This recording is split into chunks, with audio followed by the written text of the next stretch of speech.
Hi, I'm Charla from Freezer Meals 101. I'm Christy, and today we are going to talk about we talk a lot about soups.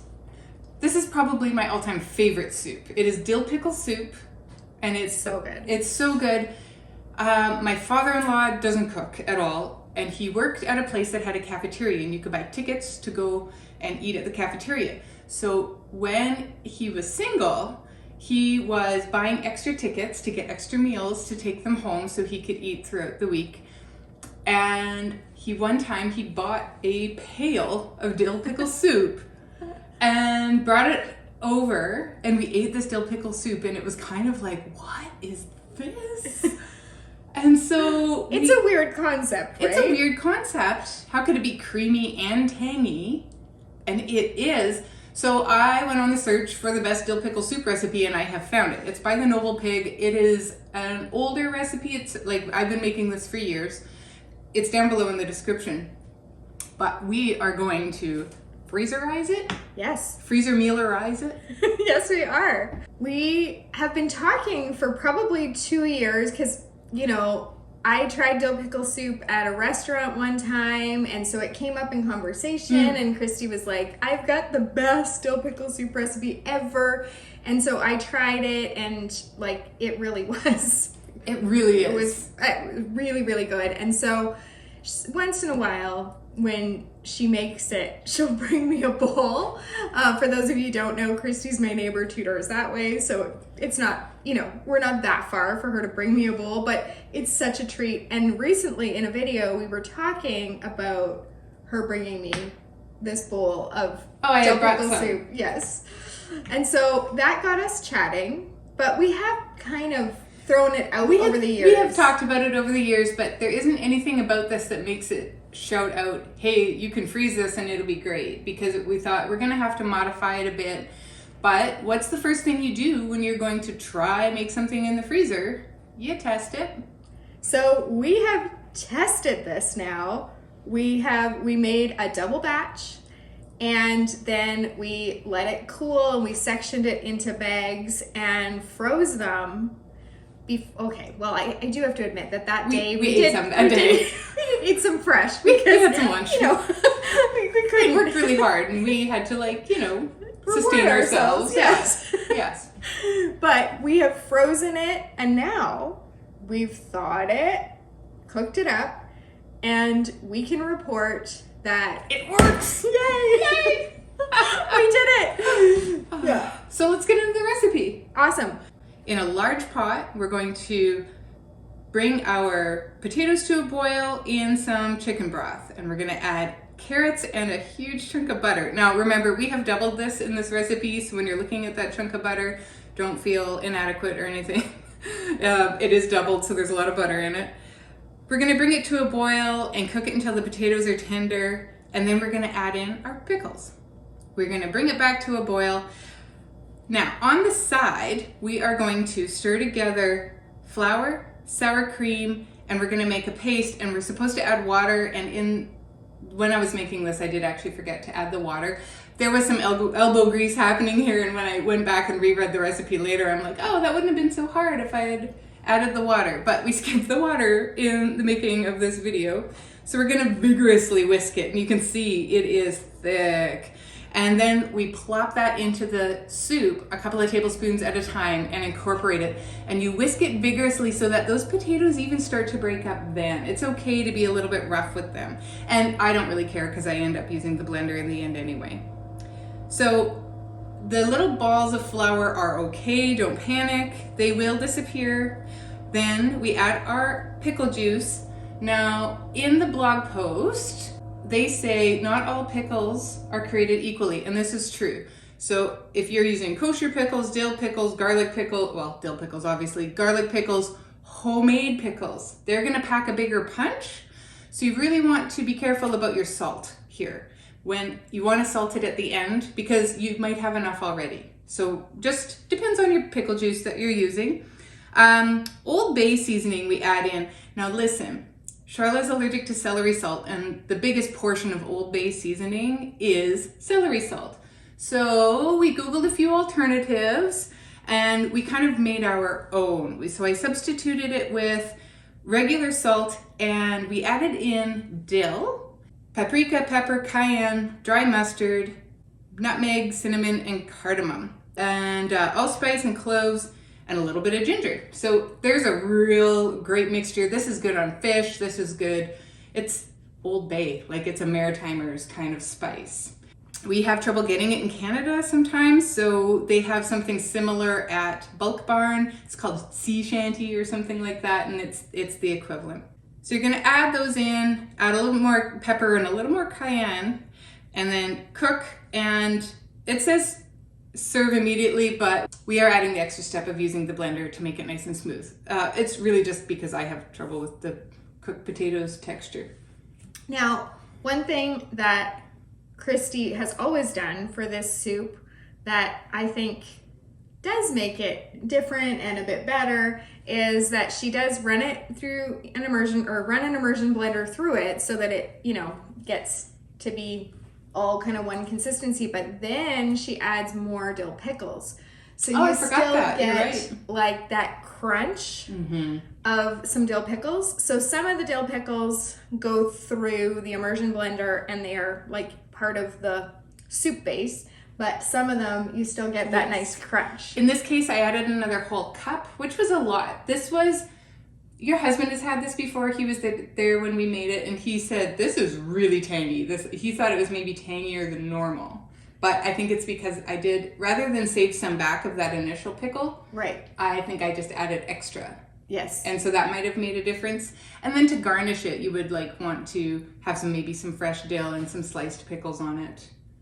Yeah, you could put a little blob of sour cream if you wanted to cut that tanginess a little bit. But and with the cayenne, there's a bit of heat in this.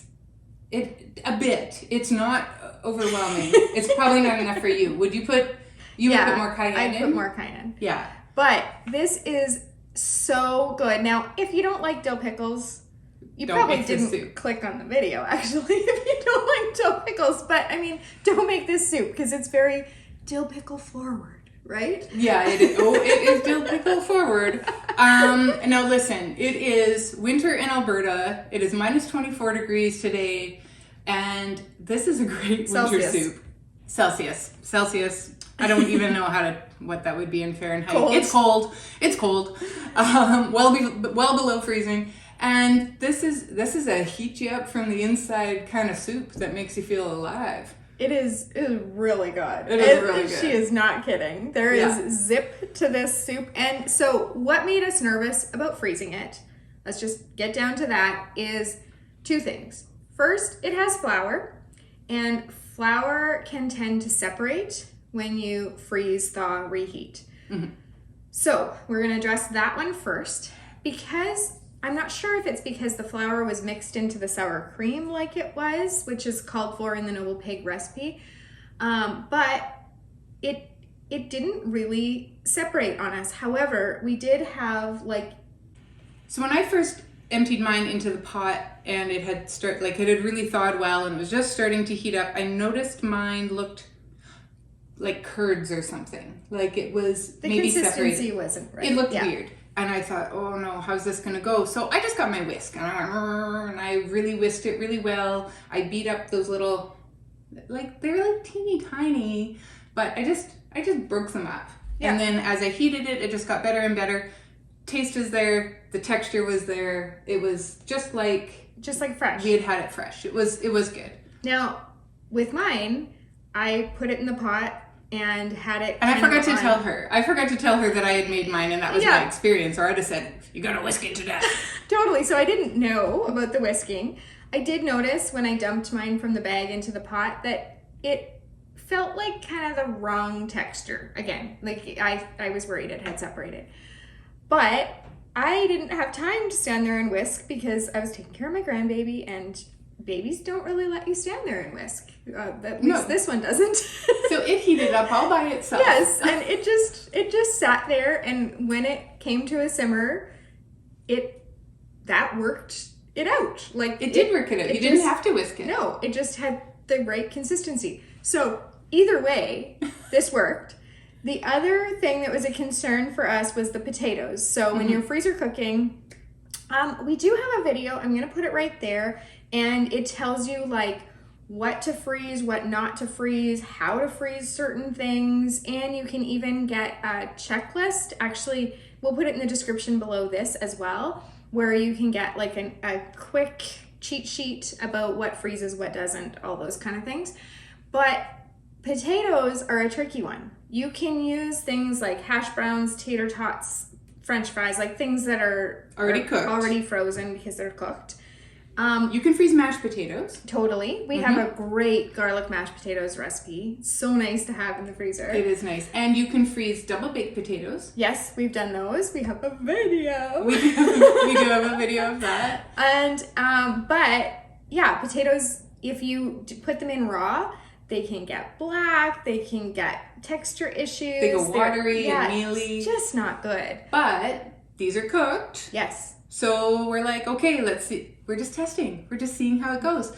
And we had talked about the potatoes, but growing up, my mom made potato soup like it was an Olympic event.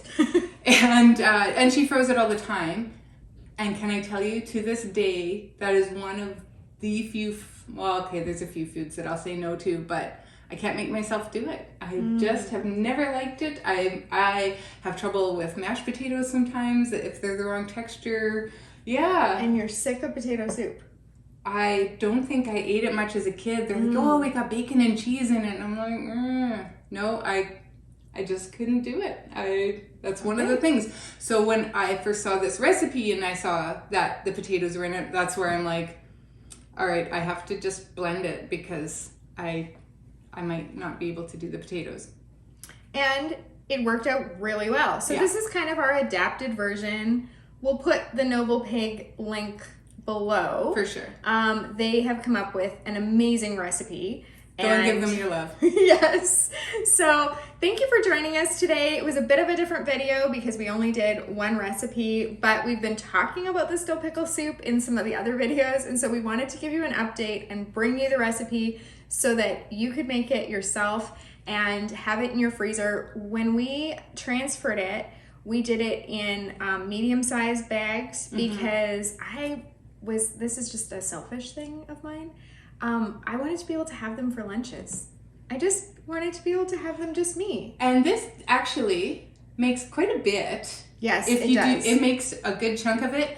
5.5 cups of broth to start, plus all your potatoes and your carrots and your pickles. And we doubled it. And we doubled it. And then extra pickle juice. There's like 2 cups of pickle juice in there.